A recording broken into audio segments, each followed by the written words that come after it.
Doctor, Yeah. you haven't talked about the midterm exam.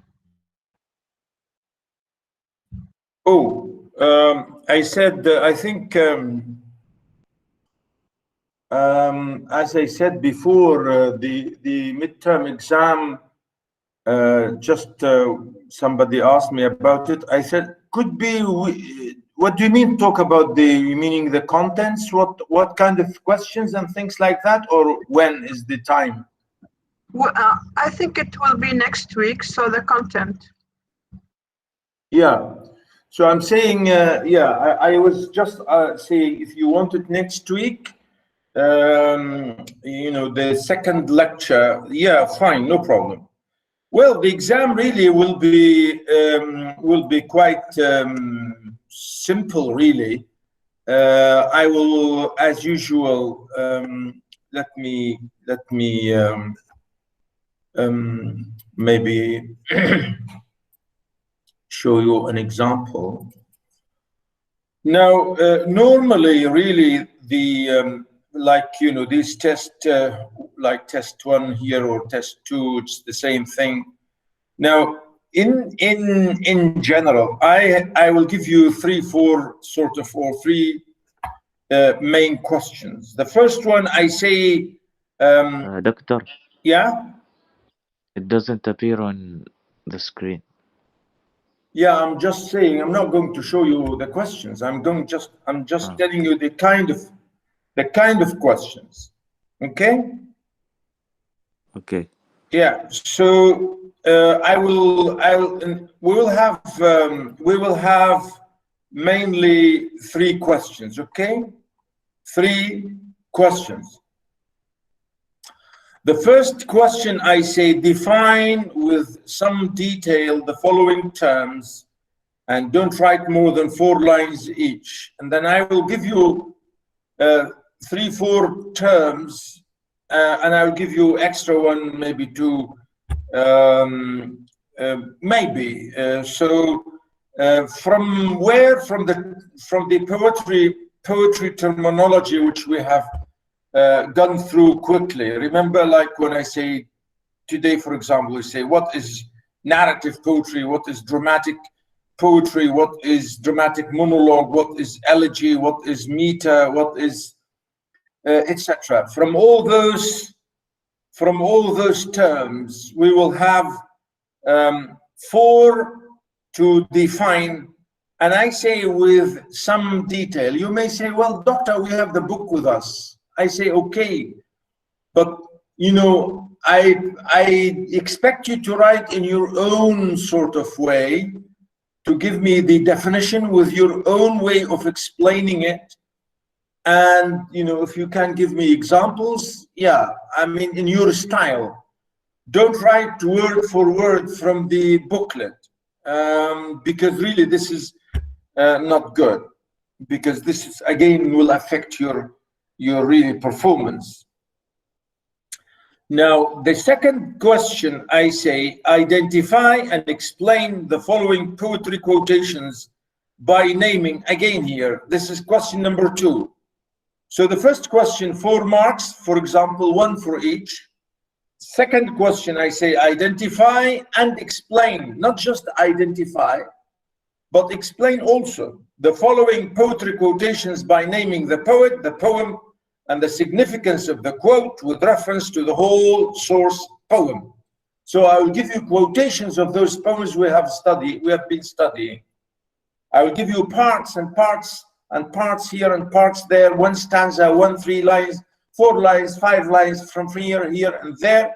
So you have to tell me, well, this quotation is taken from this poem by the poet, blah, blah, blah, and the title of the poem is this, and this quotation means this, and here what I mean, the explanation. You have to explain it, okay?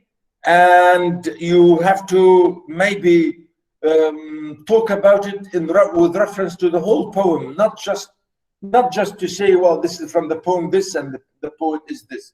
You did not give me anything here because you have the book anyway. So you have the book in front of you anyway, so you did not give me anything. I want your own explanation of that quotation. Okay. So here I give you, yeah. Sorry for interrupting, but are we gonna have that sort of question in which we should identify the meter and the foot? No. Here I'm saying, yeah, if you want to explain, if you want to add more, yeah, of course. If you want to say, well, this is a quotation taken from the poem by John Donne, for example, and the poet here has used this, and the poem means this, and this quotation means this, and the significance of this quotation is really this, and you know, you can elaborate, because when I say explain, I say, explain the following poetry quotations by naming, you know, by just, not just by naming, and I say the significance of the quote with reference to the whole source poem, with reference to the poem itself. Okay? So here I give you 3 quotations, and you have to give me, you know, analysis or explanation, brief one. For each one, you give me a paragraph. For each one, a little paragraph, a small paragraph. Okay, you have three quotations, so means you have to write 3 paragraphs, 1 each. Here again, 9 marks, so it'll be, if you like, 4 and 9, so that means 13. And the last question I say paraphrase, and this is the question number 3. Paraphrase the following section of poetry with some analysis. So I say paraphrase and analyze. I say some analysis. I don't want deep analysis, because maybe you can't do it, because it could be a poem which you have not seen before. It's a paraphrasing of a poem which we have not studied in class. And here I say, give me 2 figures of speech. So you look at the poem and you should give me 2 figures of speech. You say here we have a metaphor, you say here we have a personification, here we have a synecdoche, here we have a simile, here we have blah, blah, blah. So give me 2. And then I say scan line 2 or line 4 or line 5, and I specify the line for you. You have to scan it, right? So you have to say, you know, how many feet, and I say scan the line and name the meter. You have to say iambic pentameter, because we have here 5 feet, blah, blah, blah. And then I say, what is the rhyme scheme in this poem? If this poem has a rhyme scheme, so you have to tell me. And rhyme scheme means A, B, C, D, blah, blah, blah, blah, blah, blah, blah. Okay? And that's it. That's question test 1. Okay? Okay, clear. Thank you, Doctor. Okay. Got it, boys and girls? Is it clear now? Yes. Very good. Yes. Yeah. Very good. You can still ask me anytime you like, of course, no problem. But since you have asked, and I think I've said all what I think I should say, and as you know, I'm recording, so it's recorded. You come back and look and listen to it if you miss something. So today's lecture, as I said, it's about our friend Robert Browning and the use of what we call dramatic poetry, or really what we call here monologue, because normally poetry is spoken by the speaker, i.e. the poet or the speaker, which means like a narrator. So really here we have a speaker all the time who is speaking here. Could be the poet himself, but always we have a speaker. And that speaker, as I said, like the narrator in a short story or in a novel. Or you can say the poet, no problem. Now, in dramatic poetry, we have speakers here or narrators or poets who assume who assume that there is somebody else listening to them or talking to them, or that's why we say monologue, meaning the speaker or the poet is talking to himself, or assuming an audience, talking to an audience, as if they're, you know, they're, if you like, there were an audience, or, you know, something like that. So really, this is typical in English poetry, and poets do that a lot because they want to suggest and to say that, you know, because they want to make a little bit of more action, if you like, because in drama we have more action and people sort of, you know, like it like that. So our friend Robert Browning is an excellent example of that, and he's an Englishman, very typical 19th century Victorian English poet, Robert Browning, and his wife, really his wife also, Elizabeth Barrett Browning. She's an excellent writer, and I think I don't know, maybe last time I mentioned her name to you before in the other. I don't know, did I? No, not yet, but yeah, maybe we will mention her name later, because also she is a good, absolutely good poet. In fact, some people think that she's more powerful as a poet than her own husband. Anyway, that's not really a big question at the moment, but here Robert Browning is using this style, which we call monologue. Okay? Notice here I say Robert Browning is best known for his dramatic monologue technique. In such monologue, also known as a persona poem, Browning spoke in the voice of some imaginary or historical figure in whom he seemed to be infatuated. So you see here I'm saying Browning spoke. I'm using the name of the poet himself. Although Browning seemed a master of form, he was often attacked for, you know, for such a grotesque style of poetry. Some people did not like that because they thought it's really very strange and grotesque style, and really strange, if you like, or weird, because they say, well, there's no consistency, if you like, in the meter, or there's no consistency in the rhyme, or etc. So that's why maybe they thought he was strange in using this, especially, again, he uses archaic and bizarre words or vocabulary and so on. Okay, so really that's why people maybe did not like him much because of this. But still we say that Browning was a real master of this form we call monologue or dramatic poetry.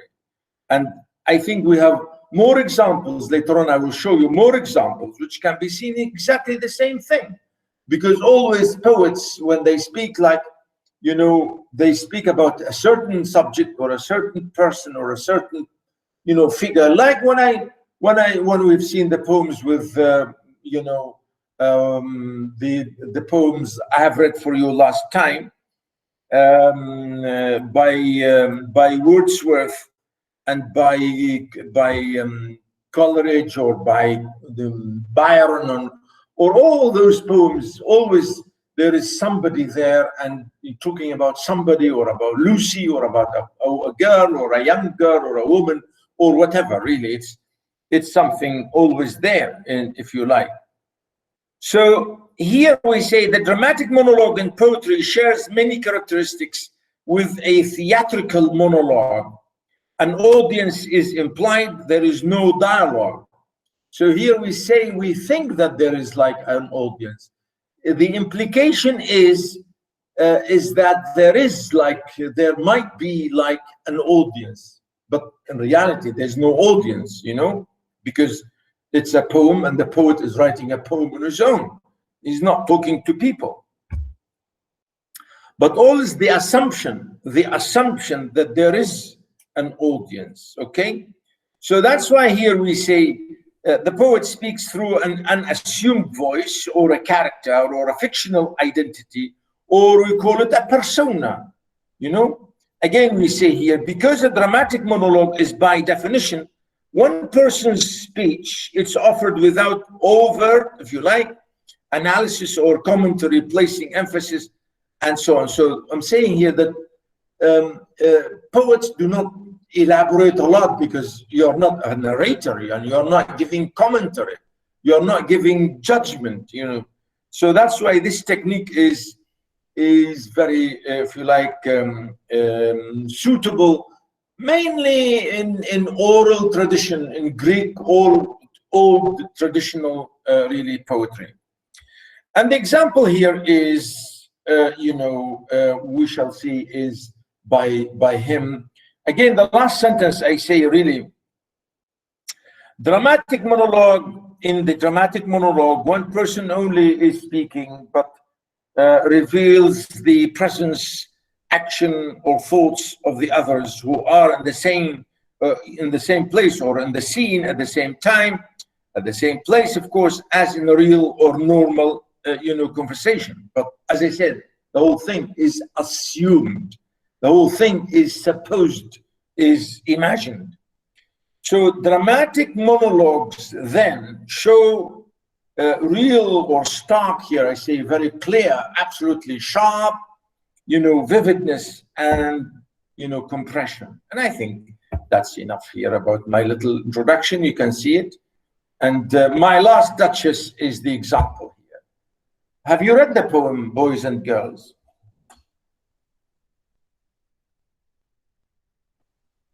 Have you read it? Doctor? No, Doctor. Yeah? Why they assumed that they are talking to an audience, but in fact that there is no one? What's the benefit? Well, just really to get you more involved in the poem, as if, the speaker would be talking to you directly and you think, he's talking to you. And if you Google, please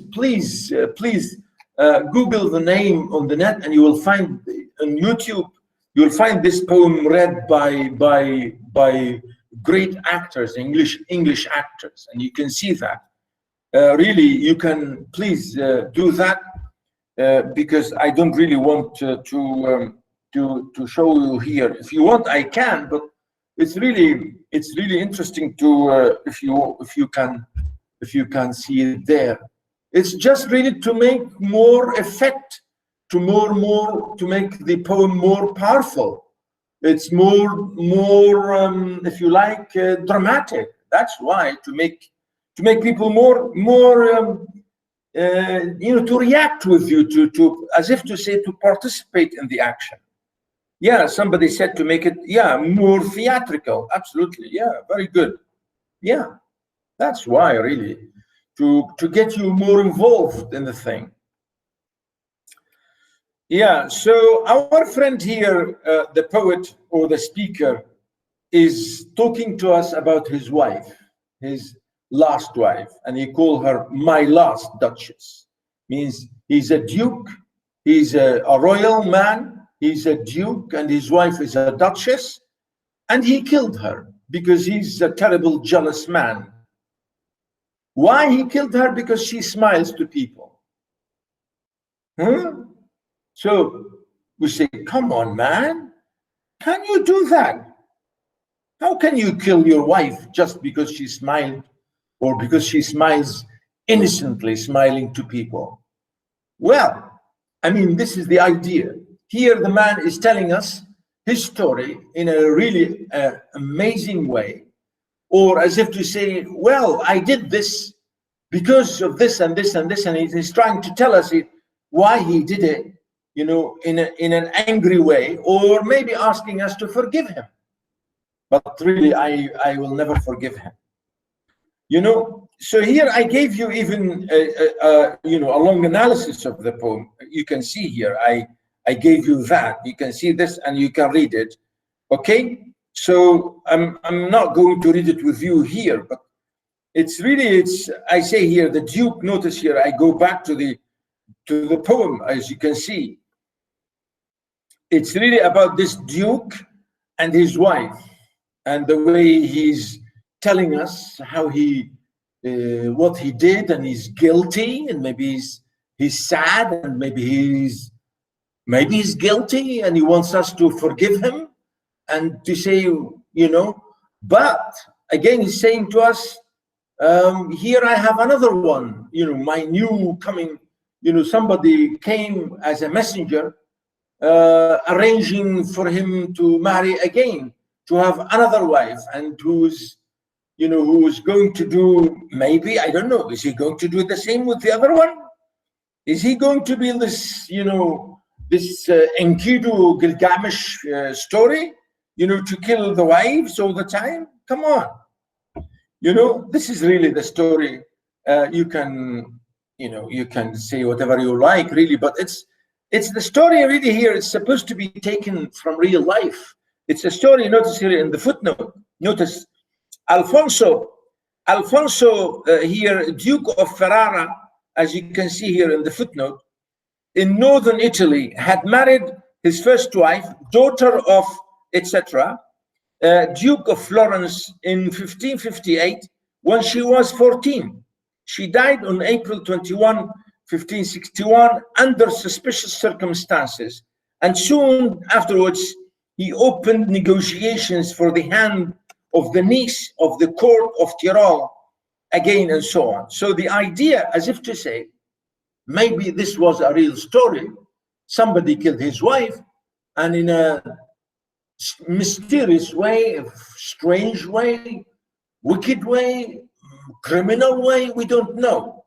He was always, or he was again asking, you know, the hand of another young lady to marry him, and so on. So as if to say this was a real story, okay? This was a real story, but the characters and the names here are fictional because it's poetry, okay? But the only real name is, as you can see, Ferrara, which is the state, which is a place, right? And Fra Bandolf, and he was really a, if you like here, maybe again we say here they are fictional names, but they are again like specific artists. They are not really maybe real artists, but could be. We say, people say, well, Fra Pandolf was a real painter. We don't know, but this is the idea. Okay, so the poet here is, I'm saying quickly, really, he is telling us his story through the way he speaks to another emissary man, as if, you know, talking to another man and telling him, look at my picture, look at my last wife here. She's the picture on the painting. Anybody checked it on the net?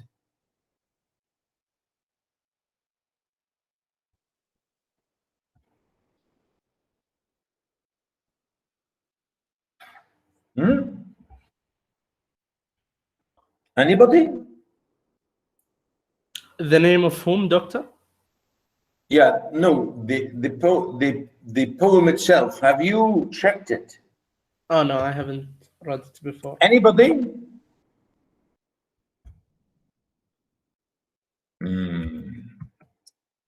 Lazy.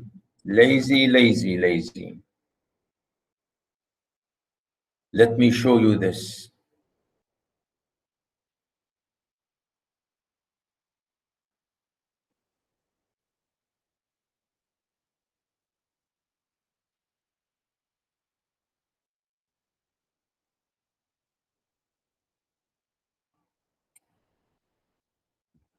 I don't know if I can show you this, but now let me try to share this with you, okay?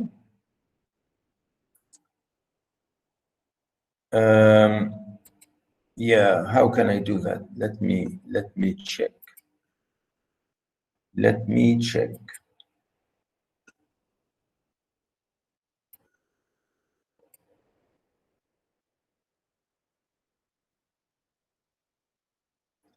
Can you see my screen?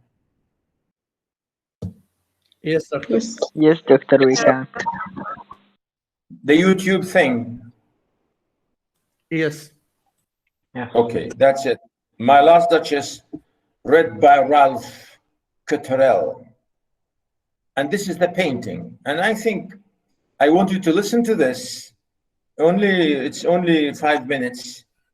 And then I will read it with you. And I want you to pay attention to this and to then, you know, try to compare things.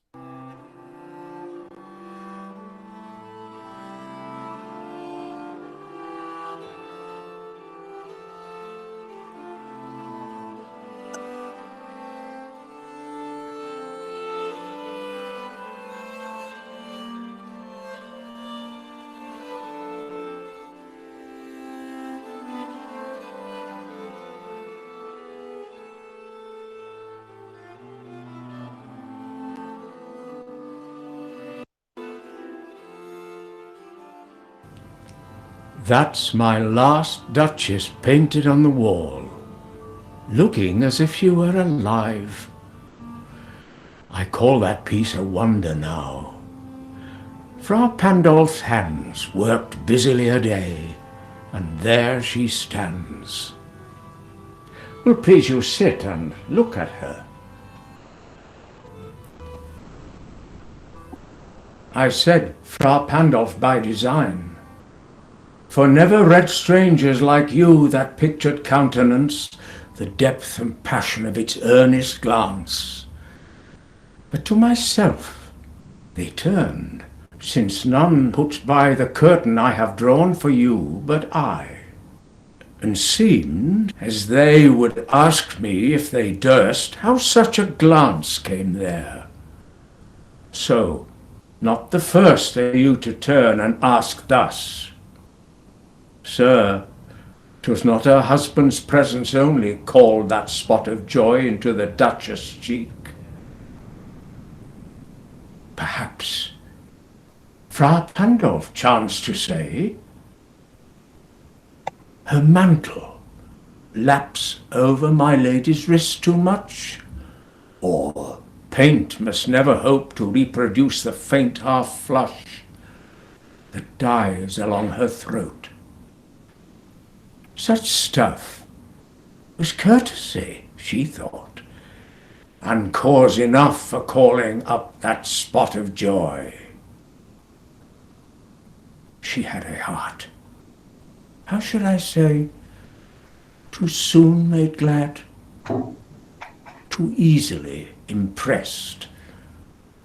She liked whate'er she looked on, and her looks went everywhere. Sir, 'twas all one, my favour at her breast, the dropping of the daylight in the west, the bough of cherries some officious fool broke in the orchard for her, the white mule she rode with round the terrace, all and each would draw from her alike the approving speech, or blush at least.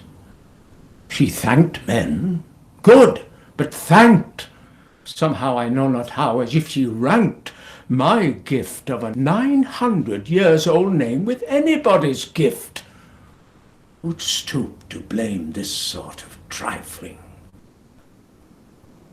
She even had you the skill in speech, which I have not, to make your will quite clear to such an one, and say just this or that in you disgusts me, here you miss or there exceed the mark. And if she let herself be lessoned so, nor plainly set her wits to yours forsooth, and made excuse, e'en then would be some stooping, and I choose never to stoop.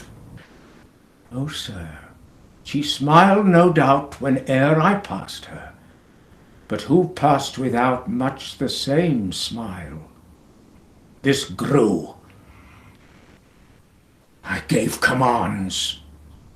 Then all smiles stopped together. There she stands, as if alive. Will't please your eyes? will meet the company below. And I repeat, the Count your master's known munificence is ample warrant that no just pretence of mine for dowry will be disallowed, even though his fair daughter's self, as I avowed at starting, is my object. Nay, we'll go together down, sir. Notice Neptune, though, taming a seahorse. Thought a rarity, which Klaus of Innsbruck cast in bronze for me.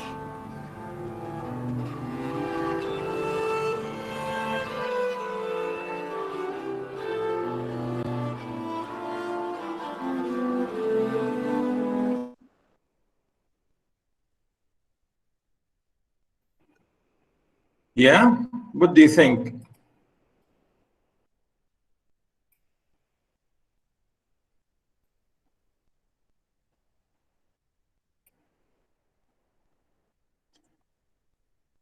Okay, I mean, you have noticed the way, for example, he is, or the speaker here is speaking, correct? As if, yeah, people saying creepy, touching, yeah, eerie, yeah, wow. Yeah, absolutely. The idea, as if also sitting, as if he's talking to someone else next to him and he's saying to him, sit down, or, you know. So, yeah, especially when Amr is saying really creepy, yeah, of course, he looks like being, you know, guilty of something. And I think this is really the idea behind the poem. And I think the way I want you to understand, if you like, the idea of guilt that I was talking about. So the whole notion of monologue is clear. I think now you've seen it in this. I think this good actor really did it in a very nice way. The way he sort of read it and shows, I think, you know, the gestures as if, you know, there's somebody sitting next to him, or showing it to somebody, or, you know, talking to an audience. That's my last Duchess, painted on the wall, looking as if she were alive. I call that piece a wonder now, you know. So, you know, he's talking here to him, saying, look at that, look at this lovely picture now. And he's saying, my last, you know, my ex or dead wife, my last Duchess. And he painted, he said, I painted her name, or I asked a great painter to do this painting for me, to put it on the wall, looking as if she were alive, you know, the way it was painted in such a great fashion. So it looks like being as if really alive. I call that piece a wonder now, very great achievement. Fra Pandolf's hands work busily a day, and there she stands, will please. Sorry, this is the end of the end of the line. As if to say, even a great painter like Fra Pandolf maybe wouldn't be able to paint such a good painting. Or he was such a great painter to have done this, because that's what it means here, worked busily a day. As if to say, you know, spend days, I don't know how many days, or could be a day or two, or I don't know how many, because when you say worked busily a day, means could be many days. And he said, look at her now, looks how lovely she looks. Will please you sit and look at her? You know, he's talking here to the emissary, to the messenger, because there is a messenger next to him. That's the idea. He's saying, will you please sit down and look at her? I said, Fra Pandolf, by design, for never read strangers like you that pictured countenance, the depth and passion of its earnest glance. But to myself they turn, since none puts by the curtain I have drawn for you, but I. You know, as if to say, you can see, you know, the dialogue or the piece of information he's saying, you know, to say about, I asked Fra Pandolf to do this in his own artistic way, in his own design, the way to paint it. Again, he said, nobody, you could never read the strangers' faces, because in paintings, sometimes, you know, good painters on good paintings, you can see as if when you look at the face or at the painting, you think that the paint is really is, if you like, the picture is speaking to you, really. And that's what he means, pictured countenance, as if to say the whole face, the whole body seems to be really speaking to you. That's the idea, the depth and passion, again, and the glance, the way she looks. But to myself they turn, since none puts by the curtain I have drawn for you. As if to say, you know, I don't show this picture to many people. Only I did it, I want to show you. This I can see myself only, but I don't let people to see it. But for you now, I want you to show, I want you to see it, and I will show you that. And that's what he means, the curtain I have drawn for you. Because it was kept or hidden by a curtain. And because this messenger is bringing him a new wife, he said, I will show you my ex-wife, or the picture of my dead wife. And seemed as they would ask me if they did. Meaning people, if people see it, if they would dare to ask me why, or what's going on, what is this woman doing here? If they durst, how such a glance came there. If people would dare ask me, why is she looking like this? As if to say, you know, she's angry with you, you killed her. And people would not dare, because I am the Duke. And nobody would dare ask me, why did I kill her?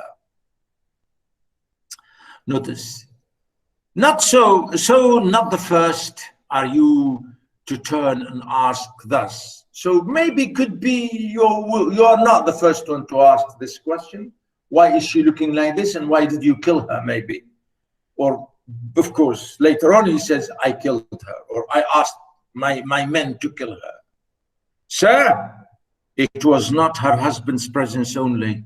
And now he comes to, notice here we say, Sir, Ya Sayyidi, you know? So the idea here, when he's saying Sir, you know, the assumption that there's somebody sitting next to him, or standing next to him and listening to him. And he's saying, well, I did this because of my story, and I'm telling you my story. Because that woman, she was looking at other people, not only me. It was not her husband's presence only called that spot of joy into the Duchess' cheek. As if to say she was smiling to other people, not only me. Other people were also, or made her smile on her cheek. She became happy, or the way she, that's what he said, called that spot of joy into the Duchess' cheek. Because she looks at people, and people look at her, and she smiles, and they smile back, and so on. So that's why he said, you know, she was, or she has this habit of innocent smile. And I think, you know, this is his idea, and he wants to explain it. Perhaps Fra Bandolf chanced to say, maybe the painter wanted to tell us, her mantle laps over my lady's wrist too much. You know, he's going about the details about the mantle, the handkerchief, the way she's looking and the way she's sitting, and he's describing that.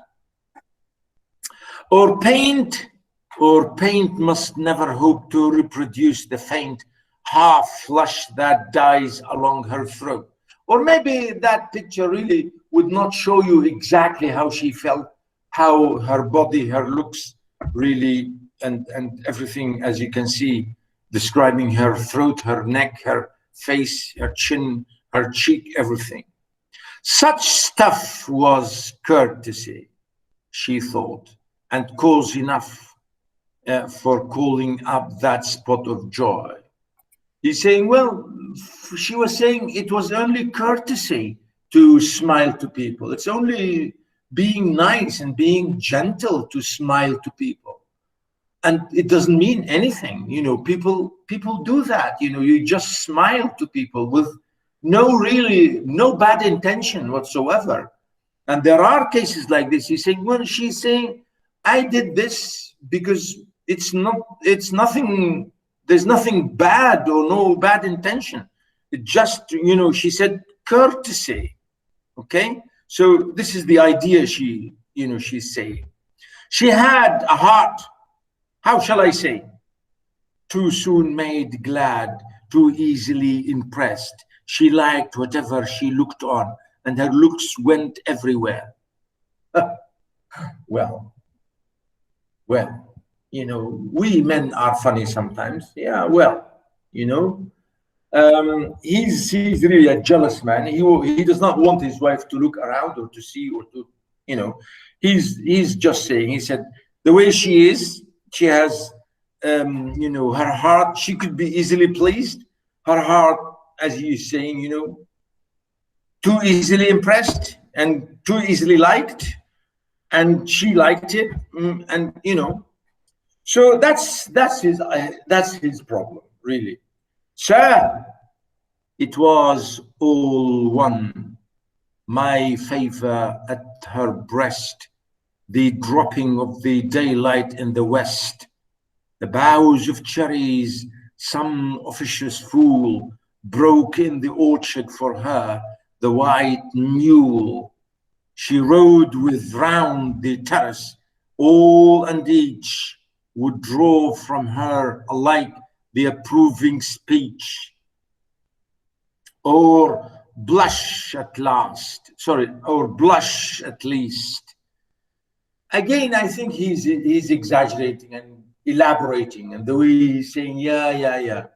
He's telling us about how she looks, how she is, again, pleased, and imagining that this is, you know, for his own, you know, she should have kept all her beauty or whatever to him, and the imagining about the mule and, you know, and the fool, and what is the cherries, what cherries, an orchard, and all this, the way he's imagining, the way she's maybe flying in her imagination with other people, and, you know, he's imagining too much images about her, as if he's really turning into an really, if you like, an ugly, if you like, very jealous of what she is, and he couldn't take it anymore. Again, he said, she thanked men good, but thanked somehow, I know not how, as if she ranked my gift of a 900 years old name with anybody's gift. Yeah. Amir, where is Amir today? Here, doctor. Hi. Yeah, when you, yeah, I'm going to ask you a funny question. Yeah, when you get married, you give your name to your wife, correct? And your wife should keep and honor your name all her life. Otherwise, Amir will be angry, correct? Yeah, correct, doctor. So really the story is this. He said, I gave you my name, and my name, I'm a very, you know, well-known figure. I'm a duke, and my name is 900 years old name. How can you damage my name and my reputation? I'm going to kill you because you've done that, you know? And really this is the idea. He said 900 years old name with anybody's gift. What's gift? As if people looking at you, you exchanged my name. You exchanged my name, which is very old, 900 years old name for nobody. For just people passing and smiling, and you smile back as if you have damaged my reputation, you terrible, you know? Of course, you know, this is the idea. Who would stoop to blame this sort of trifling? This is the word stoop, means to lower yourself. How can I would never lower myself to such a thing, to you know, to do such a trifling or a trivial, if you like, thing. Because he said trifling, as if it's nothing. Even had you skill in speech, which I have not, to make your will quite clear to such an one and say, just this or that in you disgusts me. Here you miss or there exceed the mark. And again, to say, as if to say, you know, I was trying to tell her, and I say, come on, don't do it, and stop. And, you know, I was trying to explain my feeling, and she also wants to tell me what she feels, and so on. And he said, I couldn't take it. I couldn't take it. And if she let herself be lessened so, notice, lessened so, you know, to teach her and tell her and tell her and tell her, stop it and don't do it, stop it and don't do it, of course. You know, so nor plainly yet her wits to yours forthus and made excuse, even then would be some stooping, and I choose never to stoop. He said, I wouldn't kill her myself in my hand, because if I am going to kill her, I will stoop to her level. So I'll ask my men to do it, or that's why he said, I'm not going to lower myself to this position. Oh, sir, she smiled, no doubt, whenever I passed her. Now he's saying, after I killed her, and you can see in the painting, she's still smiling to me. Every time I pass this, you know, this place, these stairs, because it's at the very top of the staircase, he said. Every time I pass, you know, she would smile. But who passed without much the same smile? This grew, I gave commands, then all smiles stopped together, you know. And then when she was killed, you know, all these smiles were stopped, but she's still smiling to me in that picture. There she stands as if alive. You know, when you commit a crime, you will always think that the person you killed will always haunt you like a ghost, or the ghost of that person will always haunt you and follow you everywhere you go. And that's why he's saying, you know, she's always looking at me as if she's saying, as if alive. Will please you rise? He said, okay, let's go, leave her alone. We will meet the company below. Then, again, so he's saying, okay, let's go down. Let her, you know, leave her alone now, and let's go down to meet the new people, my new bride. You know, and the way, again, I want to conclude here, he's saying at the end of this, notice, where is it? Nay, we'll go together down, sir. Notice Neptune, though taming a seahorse, fought a rarity with Klaus of Innsbruck cast in bronze for me. You know, notice here, taming a seahorse. Yeah. Yeah. This is really interesting because Shakespeare wrote a lot, and sometimes you say, you know, normally you tame a horse, correct? You tame an animal, you tame a horse because the horse would be very wild and so on. So really here the question is very, very interesting and very, maybe very interesting for those people who, especially for women readers who would say, oh, come on, we are not wild people to be tamed. We are not wild creatures to be tamed.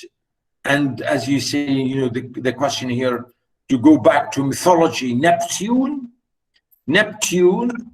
you know, taming a seahorse. And as if to say here, the symbol really, the symbolism of men should tame their wives, or wives need to be tamed, and so on. Really, this is a funny question. Of course, you can find a lot of analysis about this in many, many places.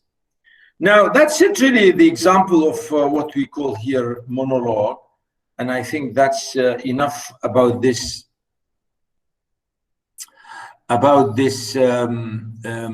really example of dramatic poetry. Now, the second example, really, I will move later on. I will move to the same. There are some other poems, but later I will mention that briefly. But I will move now to the question of theme and tone, and I will read for you really a lovely poem today. I don't know if you have read this before, by Edgar Allan Poe, called Annabel Lee. Have you read that poem before?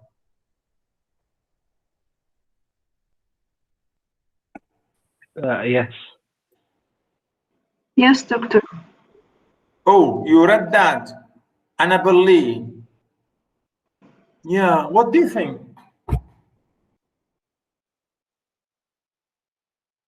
Really, here, what kind of, here I'm using this as an example of tone, and as I said, the question of really the theme as well. What kind of tone do we have here?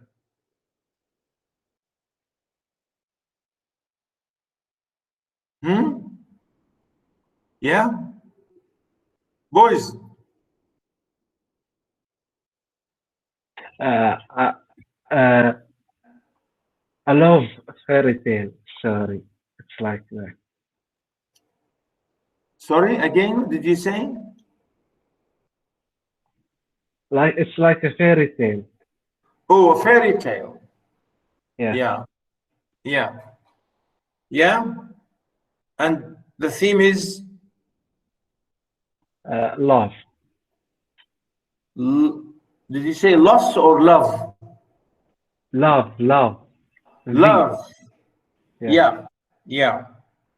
Yeah. Well, Can we also, yeah. say Also, yeah. can we say it is regret? Like he regretting what he have done? Regret, yeah, what he has done. Yeah. Yeah. Also, you can say that to some extent, because he could be the reason for her death. Yeah. Yes. In a way, yeah. So really, this nice poem by Edgar Allan Poe is a typical example. I always read this to my students as an example of, you know, the theme, the strong, absolutely the theme and tone here. Very sad tone, very really miserable tone, and you can see at the end when the way he was reading this, and the real passion, the real feeling that he has here. It was many and many a year ago in a kingdom by the sea that a maiden there lived whom you may know by the name of Annabel Lee. And this maiden, she lived with no other thought than to love and be loved by me. Now look again here, the lovely, if you like, maybe, you know, the beautiful rhyme here again, you know, ago and to know and see and Lee and me, of course, except the line number 5 is not rhymed here.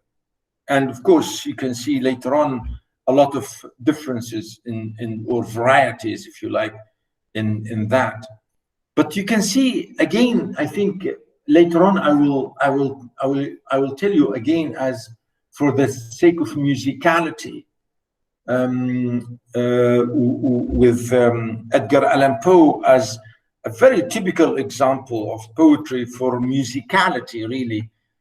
Later on I will read him and use him as an example, maybe next week. He's an amazing poet for rhythm and music and the tempo and so on. So here here really I show this clearly in this poem. It was many and many a year ago in a kingdom by the sea that a maiden there lived whom you may know by the name of Annabel Lee. And this maiden, she lived with no other thought than to love and be loved by me. Again, I think sometimes I say maybe this this poet is using the same style like in Arabic, because the rhyme here, this line, this is really supposed to be 3 lines, not 6. 3 lines, not 6. And the 3 lines, yes, they rhyme together. See, Lee, me. Yeah. Really. Okay. But since it's written like that, as I said, this looks like Arabic poetry sometimes. As we say, the first part of the line and the second part of the line, we say this الشطر الأول and الشطر الثاني of the same, we say of the same line of poetry. And I think this looks like Shatr 1 and Shatr 2. I think. I'm not sure, but I think this looks like it, because C and Lee and me. But you see, again, because if Edgar Allan Poe was writing like in the Arabic style, then the next poem, well, 3 lines, they don't rhyme with the other 3. So here we have a problem again, isn't it? And but still the same, we say C and Lee and me. Yeah, they still rhyme, of course, with the same C, Lee and me. We have the same thing, isn't it? And it's really interesting to think about that. Let me read that.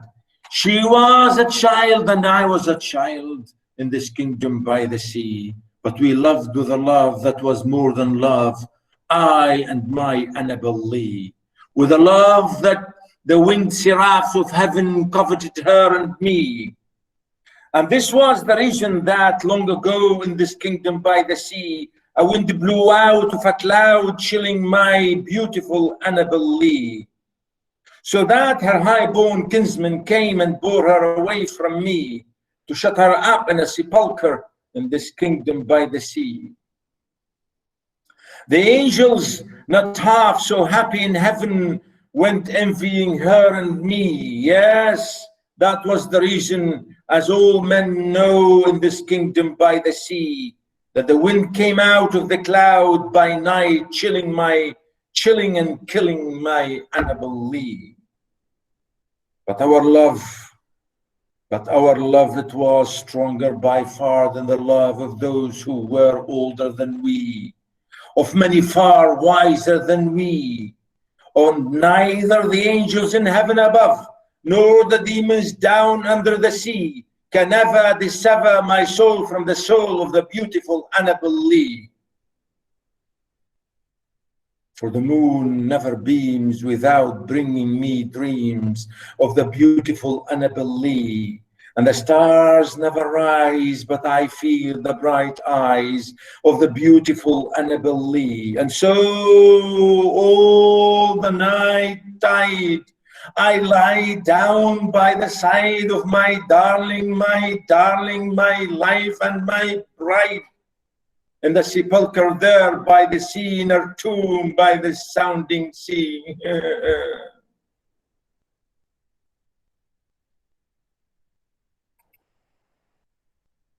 What? Doctor, what are you doing? Hello? Yes, Doctor. Hello. Yeah, what do you think? I think here Edgar Allan Poe is telling people how about the tragedy that happened to him when his wife died, and how they were in love since they were children. Yeah. And in their childhood. Who taught you that poem in the Lang? Was it in the Lang?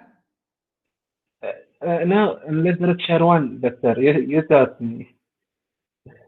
Did I give you this? Yes. Yes, In, lit doctor. in literature one, I read it like that, or how? I don't teach it in literature one. Or maybe I gave it as an example. Yes, yes, you gave it as an example of the Yeah. book. Yeah. Okay, okay. I think you read it when someone said that he doesn't or she doesn't like the English Me. Poetry. poem, Oh, really? Oh and my you tried God. to. Fatima, I you think remember Bismillah. that? Yes. Yeah, yeah. What do you think?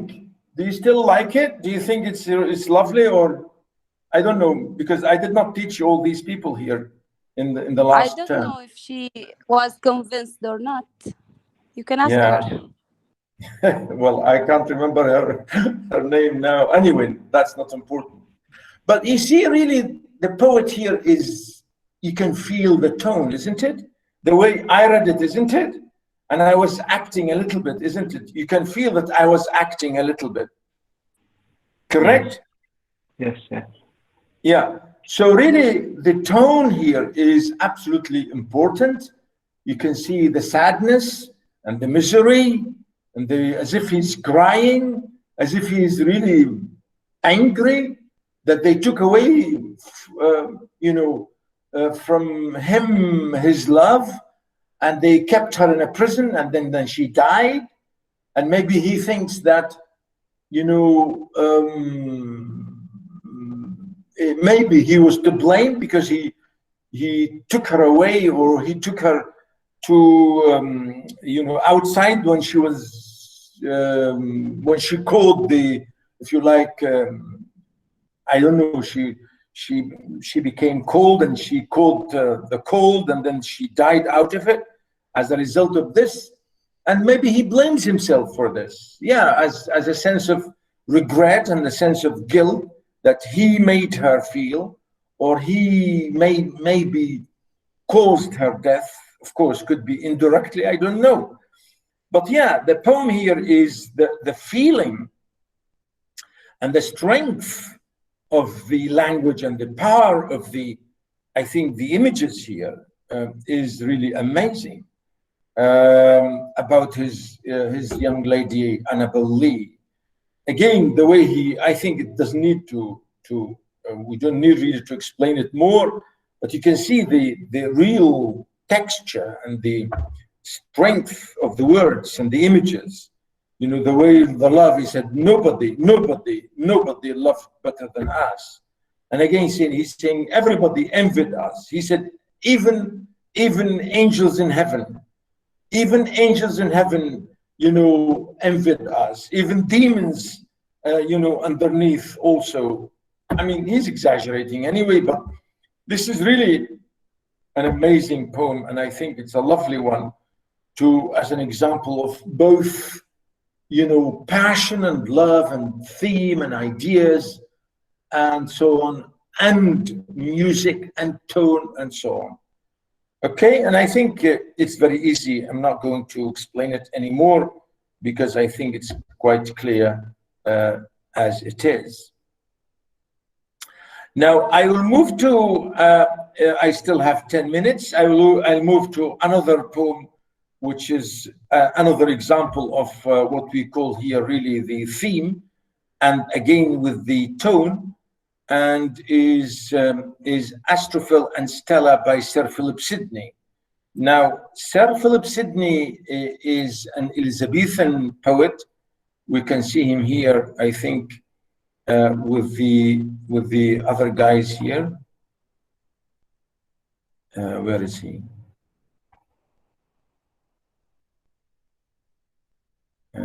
Let me check.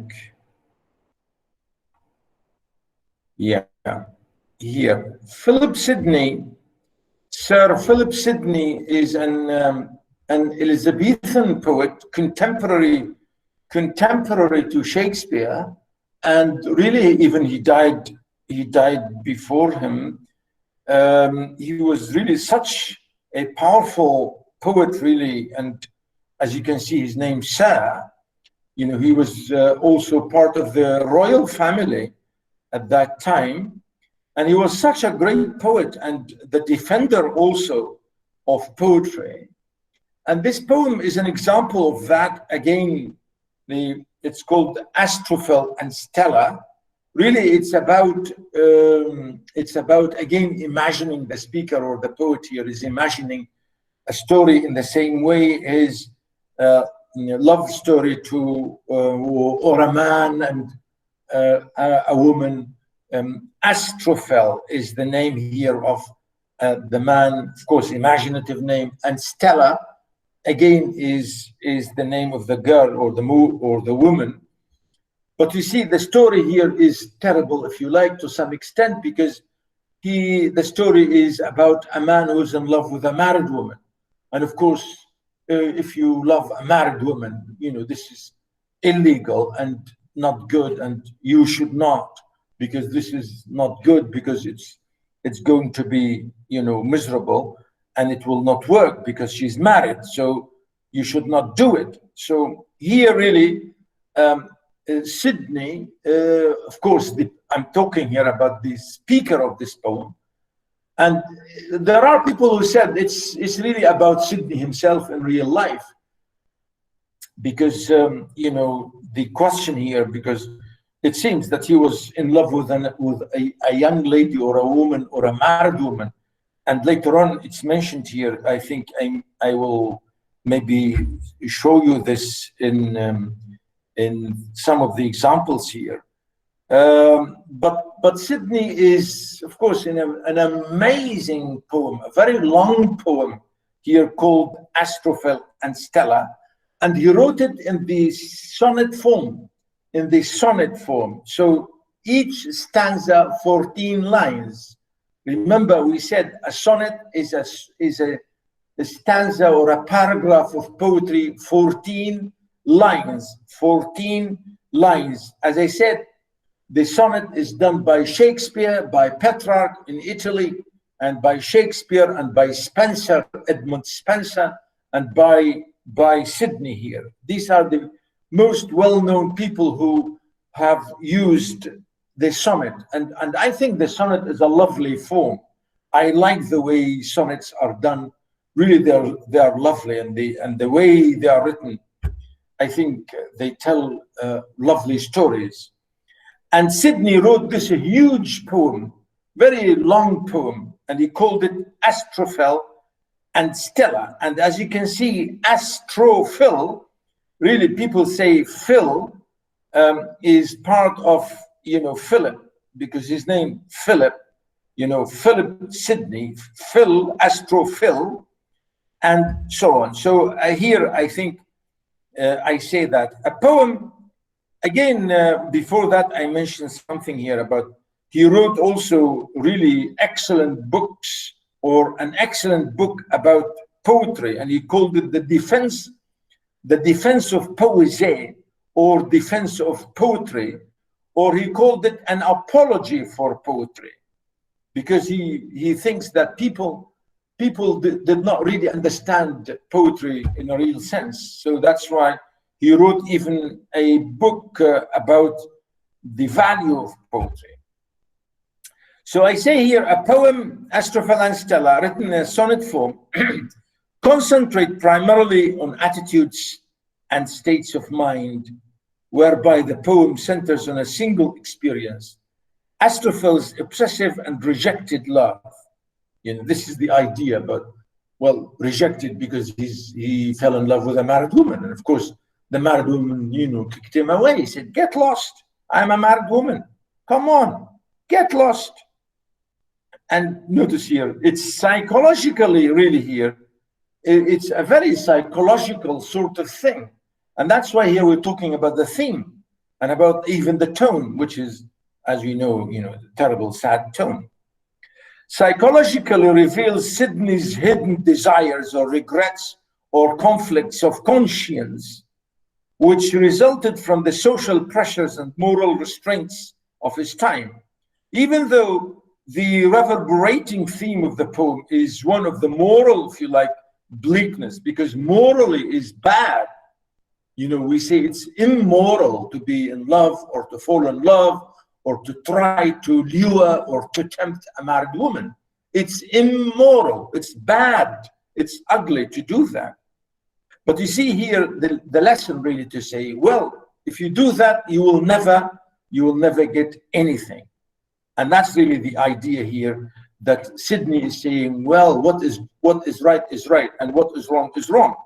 So what is virtuous, because in the Elizabethan time, in Elizabethan poetry was mostly called courtly poetry, courtly love, because it's something like absolutely innocent, no physicality and no crazy thing. And here really the whole poem is about, no matter how much you try, you will not get anything.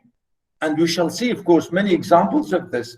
Christopher Marlowe said that, and I will show you this when he I think I will show you this. I don't know if I read, let me check. I don't know if I read, did I read a poem by yeah, not yet. Marlowe, yeah, Marlowe as an example, yeah, not yet. I will read that later on. Yeah, so the poem really is about virtue, virtue, not about, you know, to me, I think this is what I'm saying, and I think this is what I'm saying here, that really the poem is about teaching people to be moral and to be, if we like, to know that what is good and what is bad is always like that. So this is a typical, I say, the following are some typical stanzas of the poem. The first one is typical of 6 sonnets written in hexameter. So here we have a sonnet in hexameter, not in pentameter, because remember, Shakespeare wrote in pentameter, means 5. Like here, loving, look at it, let me read. Loving 1, in truth 2, and fain 3, in verse 4, my love 5, to show 6. Are you with me, boys and girls?